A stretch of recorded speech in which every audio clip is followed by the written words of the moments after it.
tahu sendiri kan, anak SMP putri, anak SMP putri mengkritik anaknya Mr. Mulyono, langsung 7 tahun penjara. Anak SMP masih putri. Jadi selama 10 tahun Mr. Mulyono itu memenjarakan 44.000 rakyat Indonesia yang mengkritik. Padahal kalau kita kembalikan pada Undang-Undang Dasar 1945, setiap warga negara diberi kebebasan untuk berpendapat. Dan sekarang dengan hukum ITE itu, ya, akhirnya, tapi alhamdulillah pada masa pemerintahan Bapak Presiden Prabowo, 44.000 yang dulu dijebloskan penjara selama 10 tahun nanti itu sekarang dibebaskan oleh Presiden Prabowo. Kenapa? Akhirnya undang-undang ITE dihapuskan oleh Mahkamah Konstitusi. Kenapa? Itu melanggar Undang-Undang Dasar 1945. Kenapa? Undang-Undang Dasar 45 warga negara diberi kebebasan untuk berpendapat di muka umum.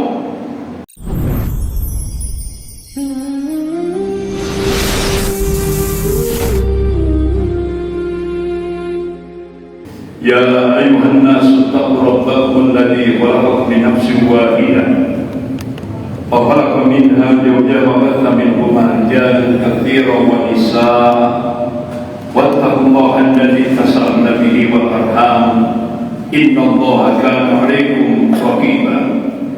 Ya ayyuhalladzina amanu taqullaha wa qulu qawlan sadida يصلح لكم أعمالكم ويغفر لكم ذنوبكم ومن يطع الله ورسوله فقد فاز فوزا عظيما. أما بعد فإن أصدق الحديث كتاب الله وخير الهدي هدي محمد صلى الله عليه وسلم وشر الأمور محدثاتها وكل محدثة بدعة وكل بدعة ضلالة وكل ضلالة في النار. Masyarakat muslimin jamaah subuh rahimahullah, puji dan syukur kita panjatkan kehadirat Allah Subhanahu wa taala yang atas rahmat, taufik serta hidayahnya kita masih diberikan nikmatul iman wal Islam. Semoga Allah Subhanahu wa taala senantiasa membimbing kita ke jalan yang lurus, yaitu jalan Shiratal Mustaqim. Dan semoga Allah Subhanahu wa taala senantiasa memberkahi dan merahmati kehidupan kita sampai kita menghadap kehadirat Allah penuh dengan ridho dan ampunan. Amin ya rabbal alamin. Salawat serta salam semoga tetap tercurahkan pada Rasulullah SAW beserta keluarga, para sahabat dan pengikutnya yang senantiasa istiqamah dalam memperjuangkan syariatnya, dalam menegakkan sunnah-sunnahnya sebagaimana pemahaman para salafus saleh. Masyaallah muslimin jamaah subuh rahimahullah. Qala Rasulullah sallallahu alaihi wasallam, "Taraktu fikum syai'aini lan tadillu ba'dahuma kitabullah wa sunnah Nabi." Aku tinggalkan 2 perkara, kalian tidak akan sesat selama kalian berpegang pada 2 perkara: kitabullah wa sunnah Nabi, Al-Quran dan sunnah Nabi. Bahkan Rasulullah SAW pernah saat-saat akhir kehidupan beliau memberikan wasiat di depan para sahabat. Kalau kita lihat asbabul wurud hadis itu, banyak para sahabat Rasulullah ketika mendengarkan wasiat yang disampaikan Rasulullah itu, banyak yang tidak mampu menahan tetesan air matanya. Kenapa? Karena wasiat yang disampaikan oleh Rasulullah itu, beliau akan meninggalkan untuk selama-lamanya. Kalau Rasulullah SAW, usikum wa nafsi bitaqwallah azza wa jalla wa sam'a wa ta'ah. Aku wasiatkan kepada kalian agar takut kepada Allah azza wa jalla, wa sam'a wa ta'ah, dengar dan taat. Artinya apa? Dengarkan apa yang diperintahkan oleh Allah dan Rasulnya. Wa ta'ah, taati, taati apa yang diperintahkan oleh Allah dan Rasulnya. Wa in ta'ata 'alaikum 'abdun habasyiyun, sekalipun yang memerintahkan kamu, sekalipun yang memerintahkan kamu itu seorang budak Habsyi. Budak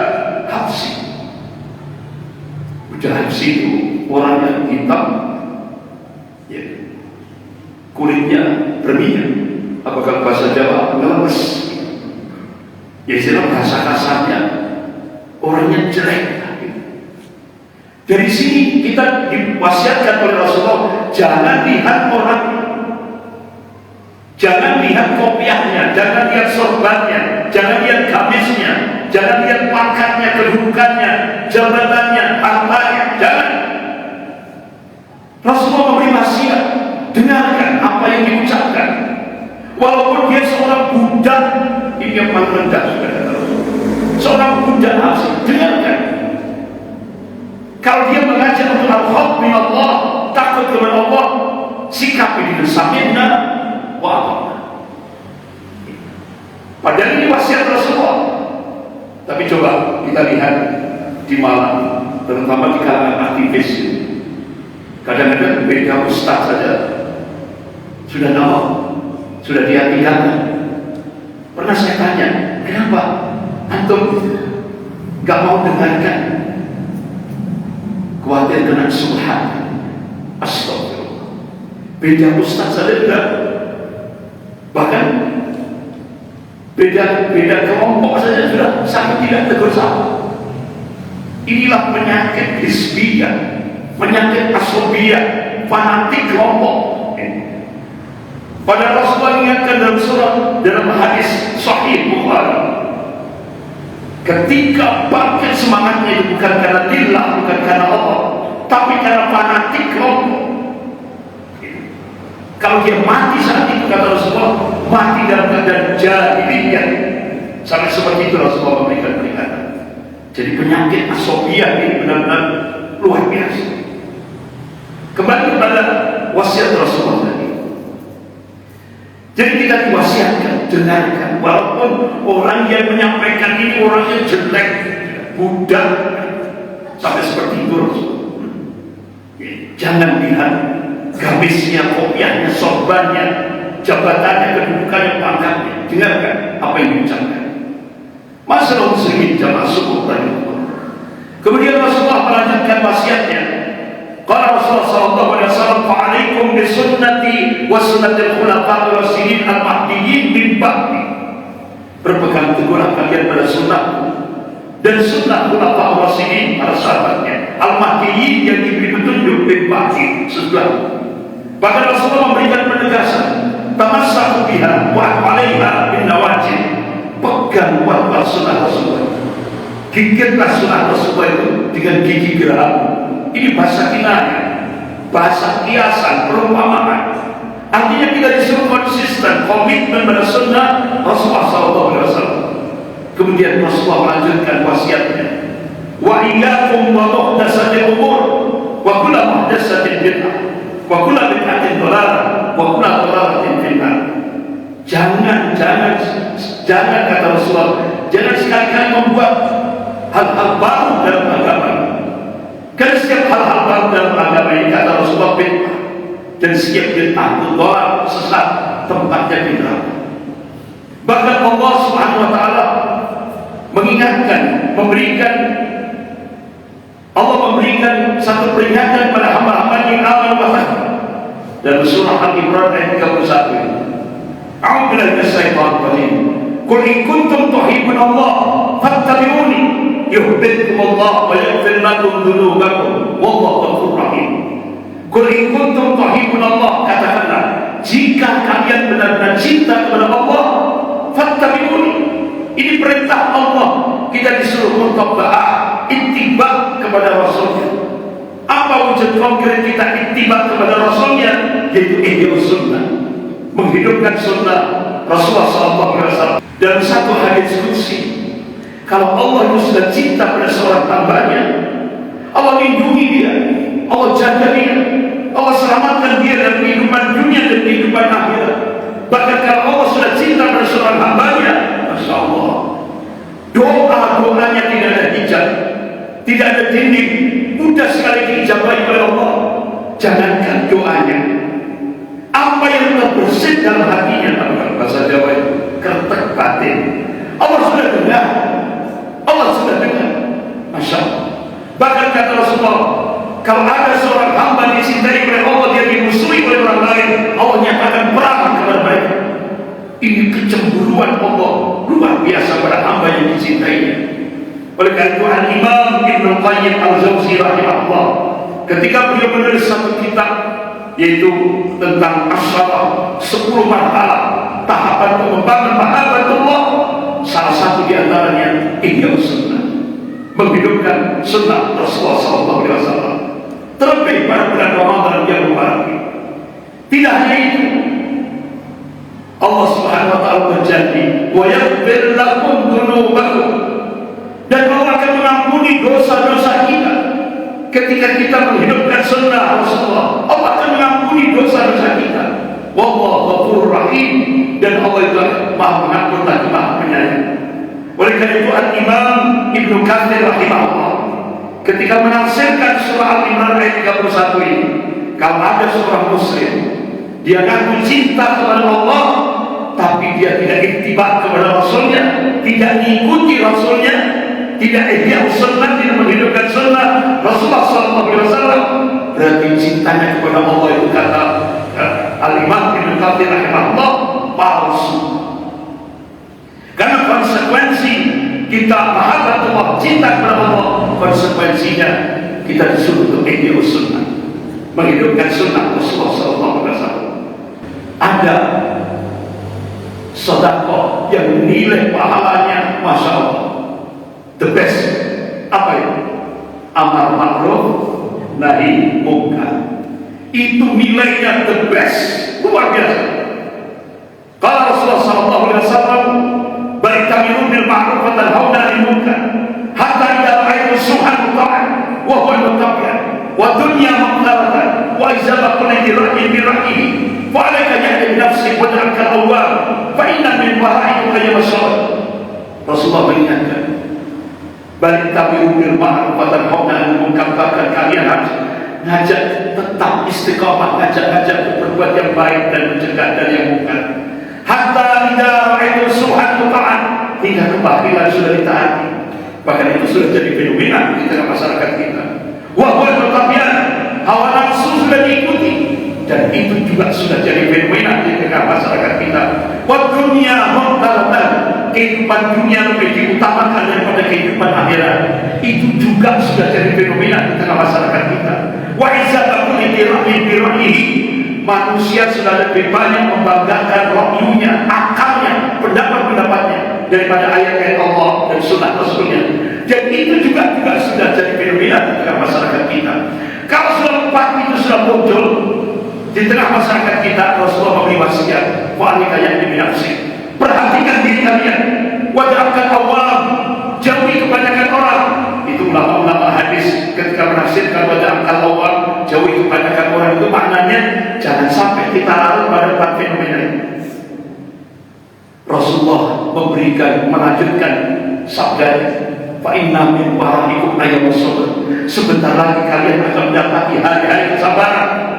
Ulama-ulama hadis ketika menafsirkan "fa inna min wara'ikum ayyamasawat", itu maknanya saat itu Allah akan melipat gandakan pahala bagi hamba-hambanya.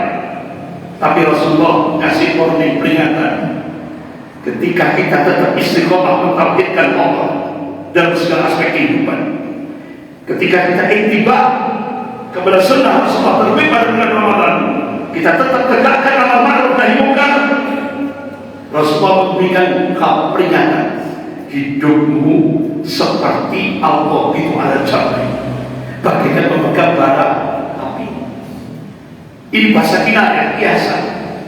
Artinya kalau kita menegakkan amar ma'ruf nahi munkar, apalagi sekarang, resikonya berat, tantangannya banyak, rintangannya banyak, musuhnya juga banyak. Nah kalau sekarang Pak, kalau amar ma'ruf sudah banyak, nahi munkar, kalau kita posisi kita di hulu, di pusat, itu risikonya mondok. Risikonya mondok. Contoh, Habib Rizik Syihab ketika beliau memberikan statement, Indonesia akan dihancurkan oleh mafia. Itu statement beliau 2014. Sebelum peristiwa 212, Indonesia NKRI akan dihancurkan dengan mafia. Nah sekarang kan kita baru jauh, ya kan? Sekarang kan baru kita, ya Allah ternyata benar. Mafia gas, mafia minyak, mafia macam-macam, ya kan? Dihancurkan dengan mafia. Kemudian Habib Rizik Syihab memberikan statement. Beliau hati-hati. Sudah ada 30 indikasi kebangkitan komunis gaya baru. Langsung apa itu? Hukumannya berapa ya? Baru statement seperti itu 10 tahun penjara. 10 tahun penjara. Gara-gara apa itu? Beliau saat itu check up ke rumah sakit, check up kesehatan, 10 tahun penjara. Yang melakukan itu Kapolres Bogor, Wali Kota Bogor. Akhirnya apa yang terjadi? Kapolres Bogor mati mendadak, ya kan? Wali Kota Bogor, hidup saya hancur berantakan. Wali Kota Bogor. Kenapa? Dagingnya ulama itu beracun. Dagingnya ulama itu beracun.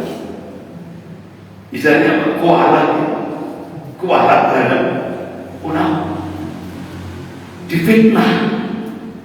Bahkan sampai Dr. Saganda Nenggolan, itu dosen ilmu politik Universitas Indonesia, di sebuah masjid di Jakarta, dia ngomong, satu-satunya orang di Indonesia yang paling ditakuti oleh Partai Komunis Cina dan 9 naga atau oligarki itu Habib Rizik Syihab. Langsung Dr. Saganda Nenggolan ditangkap Baris Krim Mabes Polri dengan ancaman 6 tahun penjara.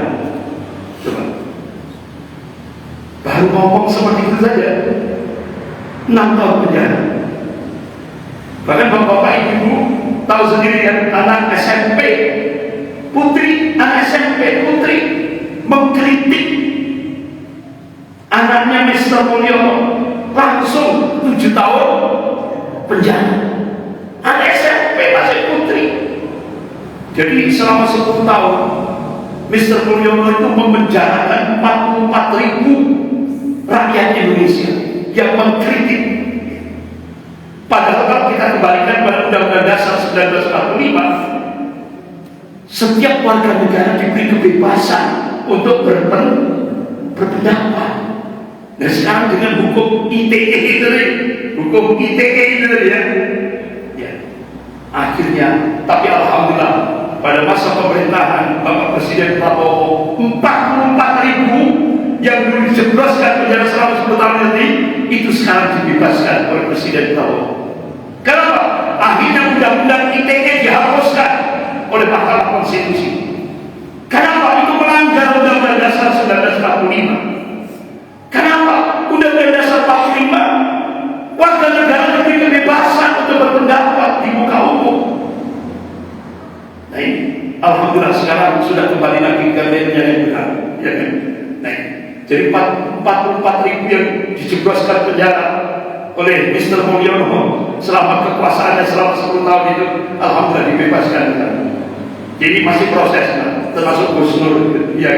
Nah, Bapak Ibu yang dimuliakan, jadi ternyata ketika kita amar ma'ruf nahi munkar resikonya berat. Nah kalau kita bagian hilir seperti sekarang ini, kita bagian pikiran, itu kalau kita tegakkan amar ma'ruf nahi munkar, apa stigma? Radikal, garis keras, apalagi. Nah kalau yang untuk harus itu sok suci, sok alim, itu bagian hilir, bagian pikiran. Nah kalau bagian hulu langsung masuk kontrol. Bapak ibu yang dimuliakan Allah, saya percepat karena waktunya, tapi ini harus nambah ini.